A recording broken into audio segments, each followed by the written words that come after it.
Barcada. Mr. Fossa.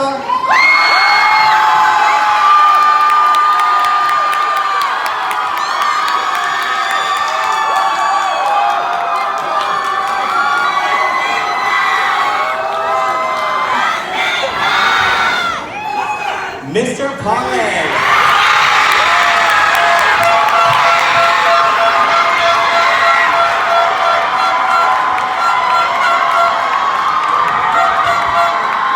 Mr. Ash.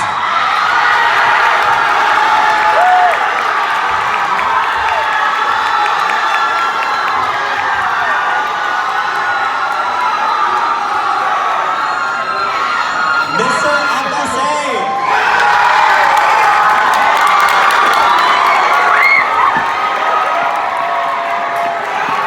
Mr. Finest.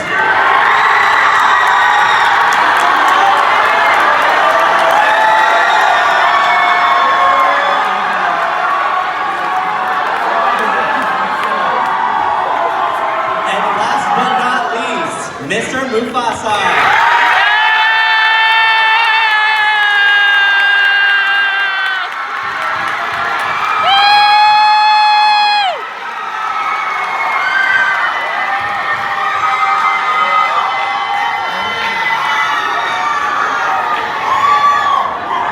Alright, now we're one step closer to determining the winner of Mr. Philippines 2019. Are y'all ready to meet tonight's top five?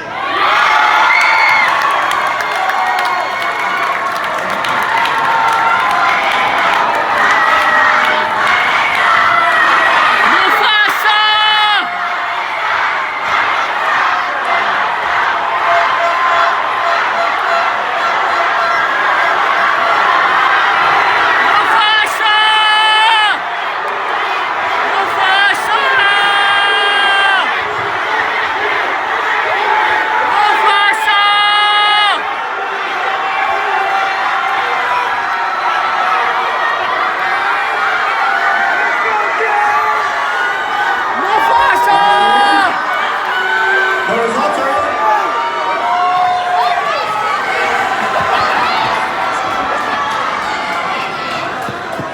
All right, everybody. Here it comes. In no particular order, the top 5 contestants of Mr. Philippines 2019 are Justin Leonardo.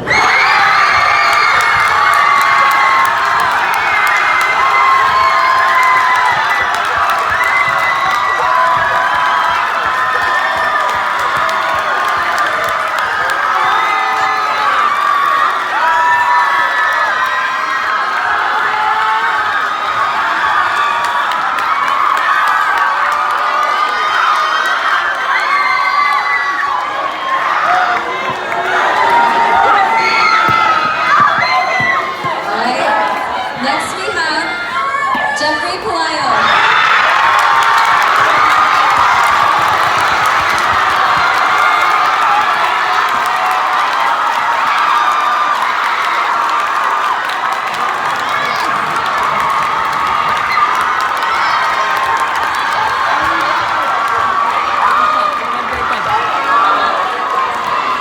Next up, we have Joshua Atienza.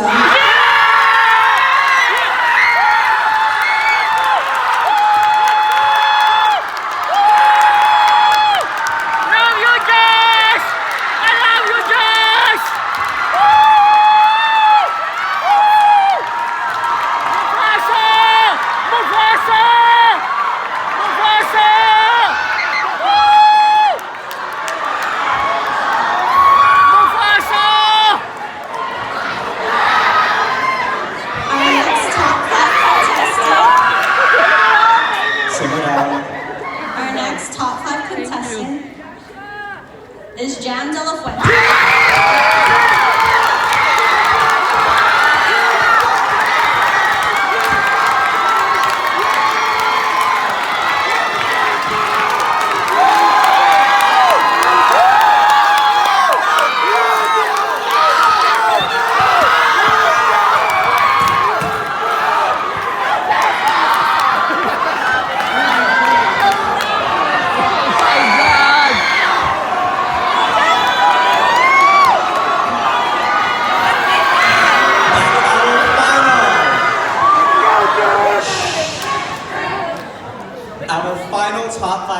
contestant for Mr. Philippines 2019 is Sean Linga.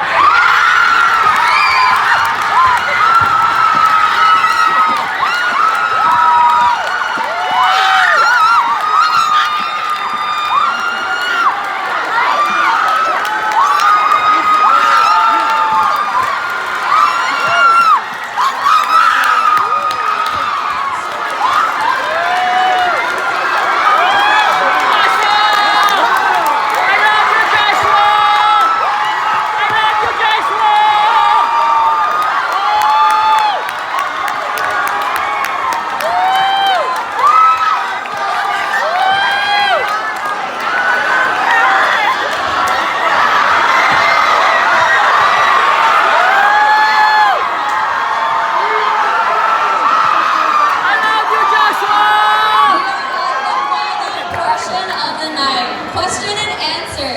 Q&A makes up 35% of the contestants' overall score.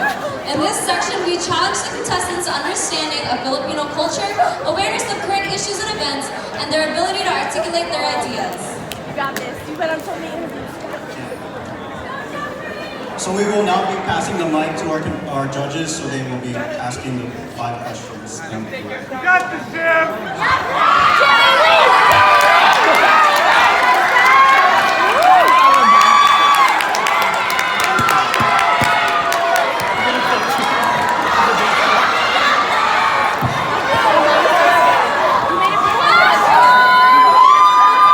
Let's go, Josh!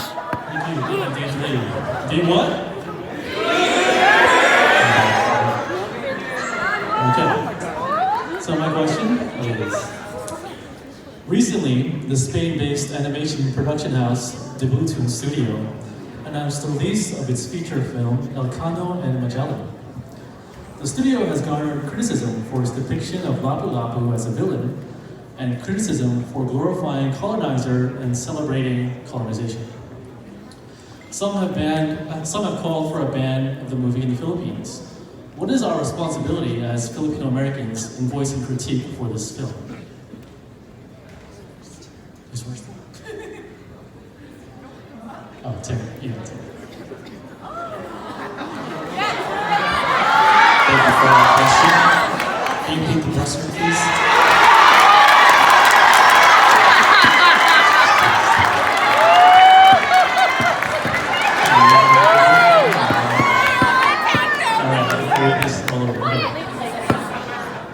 Recently, the Spain-based animation production house Debutun Studio announced the release of its film Elcano and Magellan.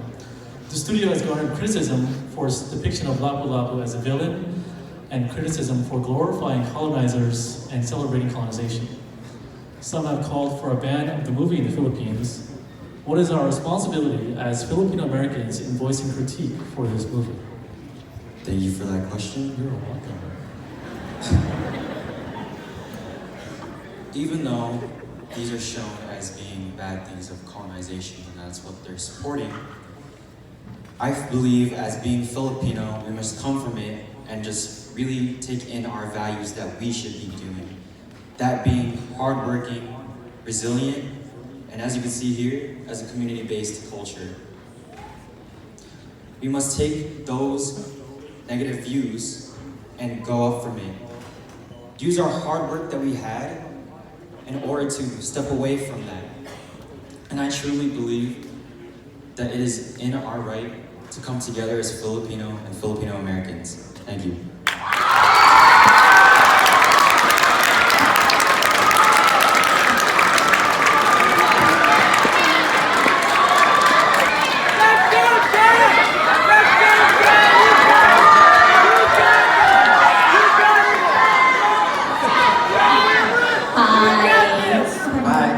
I do want to quickly say to all the men on the stage, you should be very proud of yourself. I truly believe you are the reason your generation is the next generation of change.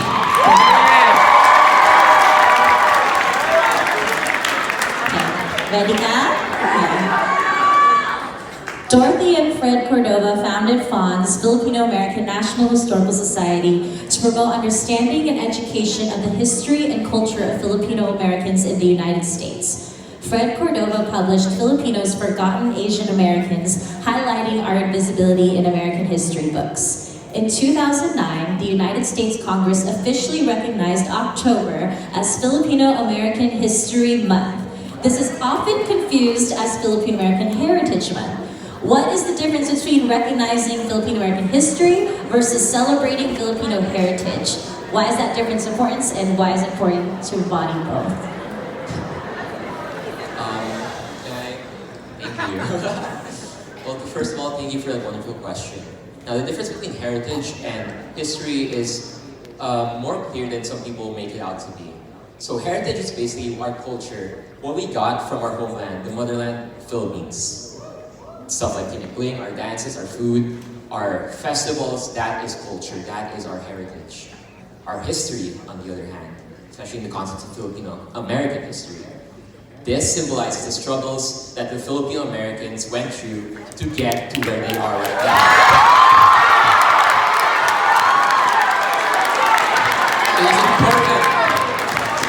It is important to never forget our history. It's important to celebrate our history. Because you know what? Your lolos and lola struggles, they happen. Your mom, your dad struggles, they happen. Your struggles, they happen. And they should be known. They are not the stories to let go unheard.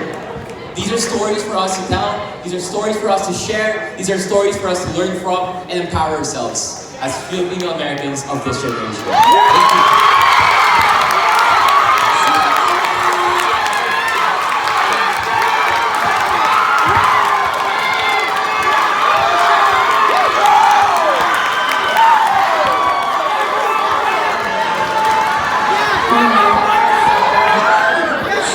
Hi everyone, I'm Alexis. I'm the cultural chair from NYU's IFA.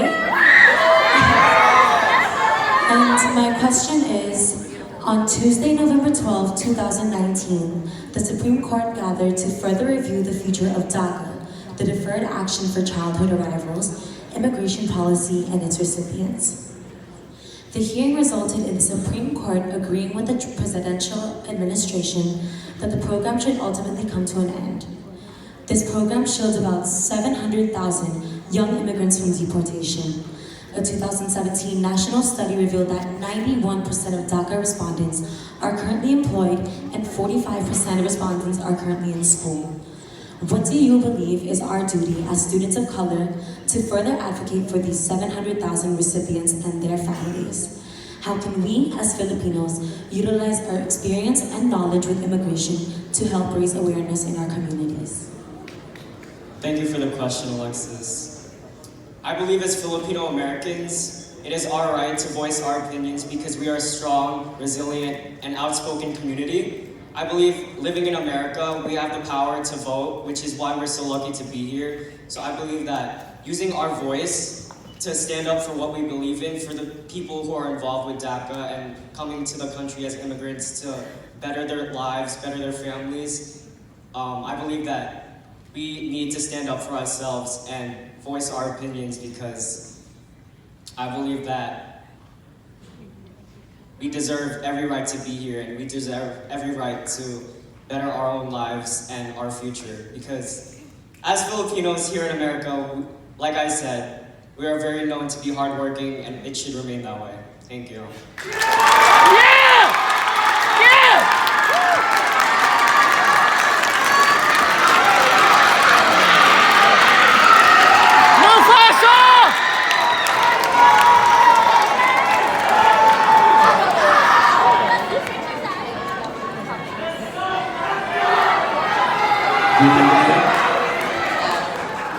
Good evening, Kings. Congratulations on making it to top 5.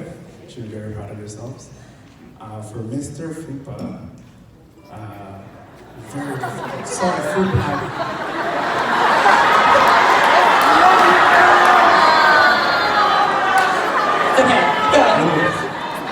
I said a different bad word. I'm so sorry. Mr. Fupak, my question is, the Filipino people have been known for their revolutionary spirit, historically fighting against dominant powers even to this day. How will you carry on the legacy of our people's revolutionary spirit and what impact do you want to have? Do you mind repeating that question, please? Yeah, sure.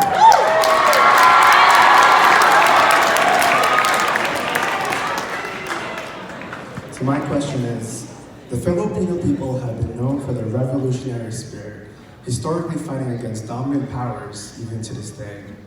How will you carry on the legacy of our people's revolutionary spirit, and what impact do you want to have? Bless you. Thank you for that question.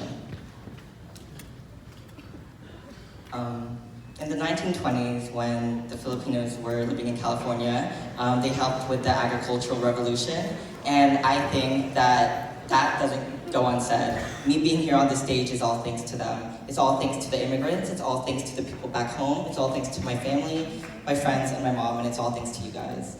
I wouldn't be here if it weren't for you guys. Look at me, I'm wearing boots. I'm so proud to be who I am today because people like you let me be on this stage to be accepted as a gay Filipino, and times are changing.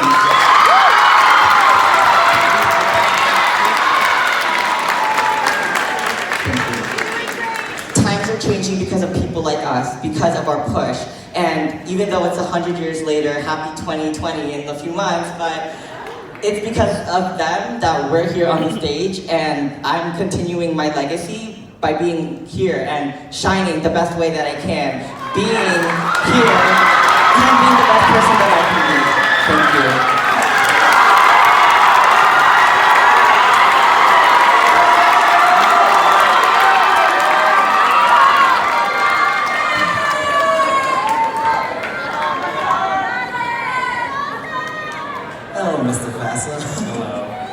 First of all, I want everyone to give them a round of applause for making this so far, and for all the contestants.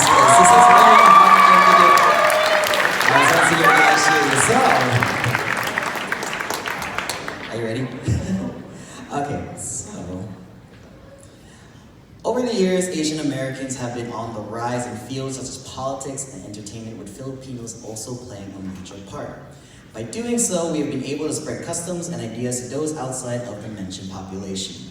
My question to you is, how would you spread more awareness about the Filipino culture, and what Filipino values would you express?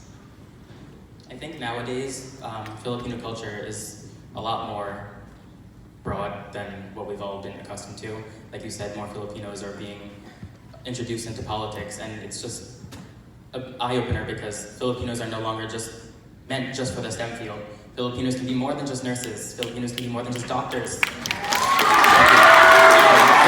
can be in anything. And I think if I were to bring Filipino culture out to more of mainstream, I would bring out values such as hard work, dedication, perseverance, and love for your family. That's just the main values that I've been raised with, and I think nowadays it's just easier for us to celebrate and spread our Filipino values throughout every aspect of our lives. Thank you.